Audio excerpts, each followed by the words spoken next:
Bura bizim Tony Bellucci filialımızdır. Mağaza bağlanır və bütün məhsullar zərərinə satılır. Sizə gəlir, ikincisi də pulsuz. Birincisinin zərərini alırsınız, ikincisi də pulsuz. Sabah birinci gündür və sabah bizim son günümüzdür. Baxın, burada gördüğünüz təmiz təbii dəri. 2 kil komple dəridir. Birincisini 50 manat alırsınız, ikincisini istədiyiniz birini pulsuz. Bilirsiniz ki, dərəyə qədər 50 manat heç yerdə yoxdur. Yəni 50 manat bu zərərinə satılır, Elvin'in modelidir. Türkiyənin müxtəlif firmalarında hamısı. İkincisi isə tamamilə pulsuzdur. Boflara da yeni kampaniyamız var. Bizim boflar da birincisini alırsınız 60 manata. Buralarda 2 kil komple dəridir. Vermantin belə 60 manata yoxdur. Birincisi zərərini alırsınız. İkincisi isə tamamilə pulsuz. Kifayət qədər model var. Sabah birinci gün, axırıncı günümüzdə. Əslində bugün idi axırıncı günü. Prosta müştərilər bir gündə artırmamızı istədi. Ona görə gəlib çata bilməyənlər var idi. Ona görə sabah son günü oldu.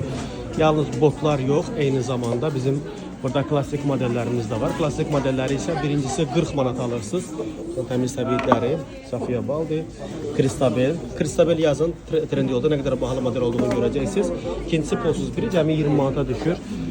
Buradakı klassik modellərimiz isə birincisi 30 manatdır, ikincisi isə tamamilə pulsuzdur. Biri 15 manata düşür. Burada da kifayət qədər. Bəli, ikisi birinin arası 30 manat, ikincisi pulsuz. Biri 15.